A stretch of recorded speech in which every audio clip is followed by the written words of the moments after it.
Yo, what's going on? Welcome back to Generation Red. Look, I know it's been a few months since I've done any content, and I've been telling you I'm going to be doing some, and I haven't. But I've been busy, loads of excuses. But the main thing is I'm back now, yeah?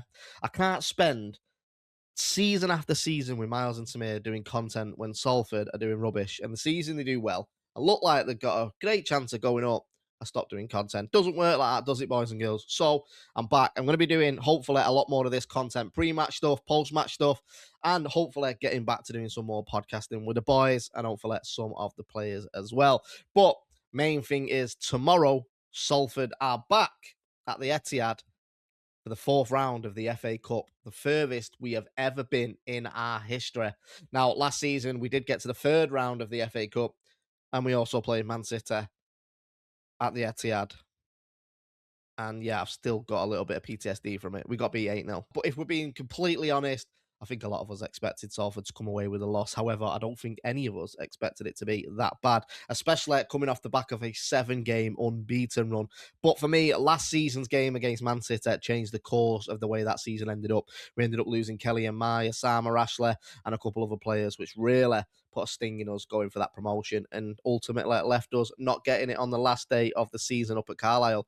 But will things be different this time? And what can we expect from Salford and Man City going into the fourth round of the FA Cup at the Etihad? Now, just touching on Man City before we go into Salford and what to expect from tomorrow, I think it's a very interesting time for City, and I'm interested to see how Pep lines his team up tomorrow against Salford. He did field a pretty much full-strength squad at Exeter in the last round. However, with them now catching very, very closely to Arsenal in the Premier League after last night's draw, Pep might be thinking it's time to rest a couple players. Haaland is unlikely to play, I think. He's got a few niggling injuries and he looks like he needs a rest. But you have got players like Marmoush that will be needing the minutes and an opportunity to come in. And he's obviously a very dangerous opponent to play against. Marmoush, for me, is a Premier League starter. It's just unfortunate that he is behind Erling Haaland in the Man City squad. If he goes anywhere else, he is likely to be starting that front line.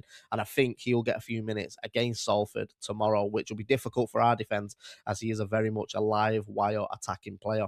So I'm interested to see how Pep does field his team. I think we will see a few of the lads who are Premier League established players looking to get a few more minutes. Your Nathan Akis, for example, probably will be starting these games to go against Salford, and a lot of the young lads. But saying that, a lot of the young lads are playing a lot of minutes for City at the minute. Nico O'Reilly came in last year against Salford, and he's been absolutely fantastic for City this season as well. He can play all across the back four, which makes him a very useful and dangerous player to play against, but also a great player to have in your squad.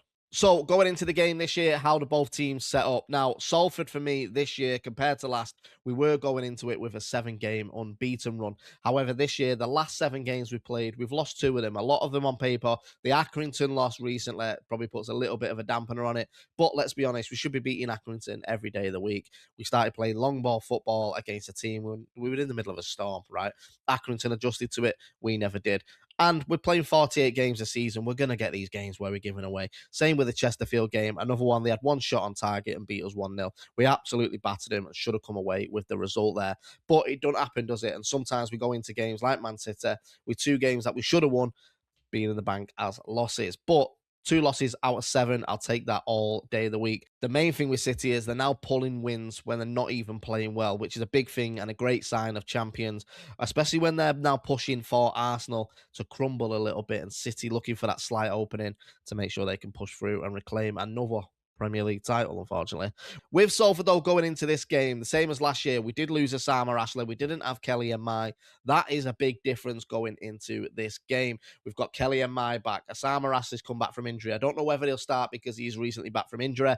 Matt Butchart looks to be the preferred choice at the moment in the squad, but I would love to see Osama Ashley in that CDM position. Now, if we look what to expect from both of these teams, we know what City play like. They play high possession football, high pass rate, and they look to build from the back and really create dangerous positionings with a really high press and pushing the opponent deep. We saw this last year against Salford. I thought 3 or 4 of the goals were just a massively high press from Doku especially.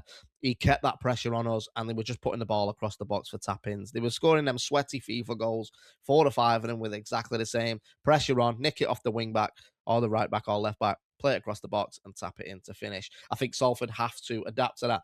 Now, if you compare that to Salford, we are a lot more direct when we're pressed. We don't have a huge pass count in games. However, we make sure the passes count when we do score. We're very good at taking the ball out from the back, playing it out wide, getting it forward into the box and finishing. And it's worked wonders for us this season. We haven't scored as many goals as I would like Salford to score, but in those games where we have put 3 or 4 past them, it's those quick transitions that really make Salford dangerous on the counter attack. And I see Karl Robinson doing this against City.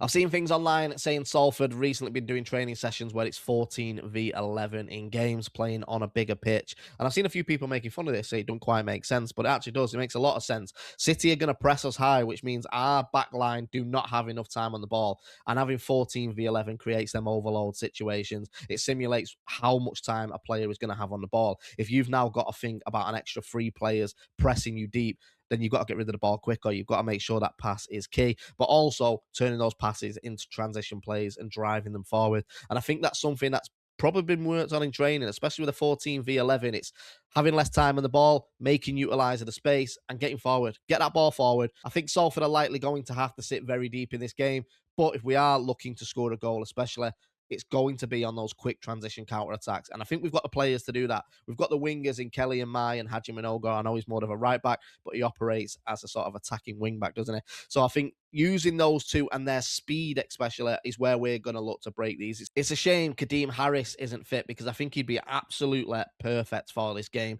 The way he's got that burst of pace to take it into his feet and drive past an opponent is something we massively been missing on that left-hand side. Kelly and Mai, for me, is an absolute outstanding player. I think he's going to have a great game tomorrow. It's a shame he didn't get the chance to showcase his ability last year at the Etihad. And I think this is a game where he can really do something. He'll put pressure on that back line. And I think that's what we need to do. Play deep, get the ball out wide, quick transitions, and get the ball forward. Man City, especially this season, haven't looked great when they've had pressure applied to them for a set amount of time. Now, if I'm being totally honest, obviously we're a League Two team. We don't have that level of ability where we can put continuous 90 minutes of pressure up on Man City. And let's be real, Man City are too good for us to come and do that. They've got an absolute world-class elite level squad.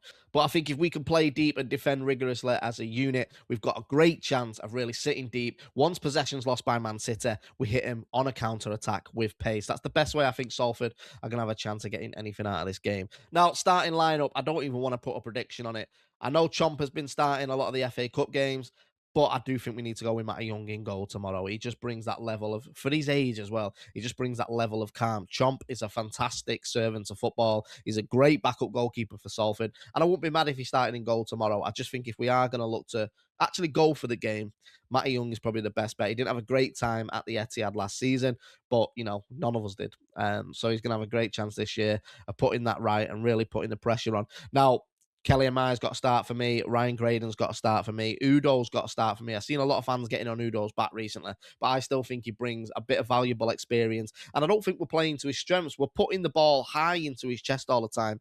Dan Udo likes the ball in his feet so he can break out with it. I don't think we're really utilising that at the minute. We're firing balls at him, and that's not his strength, in my opinion, of bringing the ball down and looking for the pass. That's more of a Stockton ability. Put the ball into Stockton, let him bring it down and slow it and distribute the ball out wide. Udo, for me, has got that more of explosive into feet, turn on a pivot and drive it forward. And I think we need to utilise that a bit more. George Grant, I would love to start tomorrow. I think he's absolutely fantastic in that midfield. And if Osama Ashley is fit, I would love Ashley to start in there with him as well. It's likely going to be Josh Osterfield and Butcher as well. But I think with this game, it's quite hard to pick. It's quite hard to pick a starting lineup for it. I think it all comes down to what Karl is thinking. Are we going to go for this? Are we going to play the 3 with 2 wing backs, 2 in midfield, 3 across the top and 1 striker? Are we going to go that? Or are we going to go defensive, play 5 at the back deep and look for that counter-attack with Keller and Hadji on either wing, pushing forward the second we can pull that trigger and really try to put pressure on City with a quick counter-attack? That's likely to be the case, in my opinion. I don't know for certain, though. Obviously, I'm not the gaffer, am I? But I would definitely use last year as a motivational piece from Karl. You know, I'd be telling the players, you don't want to walk out of this stadium being beat 8-0, 9-0 again. Go out there and do yourselves proud. Put 110% in. If you walk off that pitch and you've been beaten by the better team, absolutely fair enough. But if you walk off that pitch and you've been outworked for 90 minutes, then you can only hold your head up there and say, I didn't do enough, did I? I think every player needs to go out there and give 120%, and I'm sure they will do, and I'm looking forward to seeing what they can do. I just want to see a goal. I want to see Salford. Kelly and Mai. I want to see Kelly and Mai. I don't care who it is, but I'd love to see Kelly bring it down, take on 2 City players, and just whip it in. Yeah, just whip it in, Kels. That's what we need from you, mate. Kelly and Mai goal. Academy lad coming through, scores at the Etihad, gives the fans a big one. What more could you ask for, eh? But let me know what you think. Me personally, putting a score prediction on it. My head is saying 4-1 City. My heart is saying the magic of the FA Cup strikes and Salford do it 2-1. Now, is that going to happen? You let me know in the comments. Tell me, can Salford keep the scoreline respectable after the 90 minutes? What tactical tweaks do you think Karl is going to put in place? Are we going to play a lot deeper and look to expose the counter-attack? Or do we go for it? Do we throw the kitchen sink at him? Try and score early? City are known for not starting great. If we start fast like we have done in some games this year, could we nick a goal quickly and then revert to 5 at the back and really shutting up shop and just trying to hold City out for the remaining, I don't know, 75 minutes? Is that a great way? Does rotation come into play tomorrow? Who do you think Karl is going to rest? Is it going to be Chomp or is it going to be Matty Young in goal? Does he swap anybody else out? Does he look to bring in the experience of Cole Stockton into this game? Or does he stick with Dan Udo up top? Is Barina going to get a chance to start in this game? Obviously, a player who's played multiple times at the Premier League level and also Syria. Is he going to get a chance to start tomorrow? He's come a lot of times off the bench, but would he be somebody useful for Karl to sit in that number 10 role and just distribute balls to the wings and the striker when he gets that moment? But as always, hit subscribe, drop a like, and let me know in the comments what you think about tomorrow's game with Manchester City. And hopefully, I'll see you again on Monday saying what a game that was. What a game that was. I can't believe Salford are through to the next round of the FA Cup where they're going to eliminate another big Premier League team because the magic of the FA Cup runs deep through Moor Lane. Hopefully that's what I'm telling you. And then I'll do the Newport County pre-match video. Is that what this is? Pre-match video? I don't know. You tell me. See you on the other side.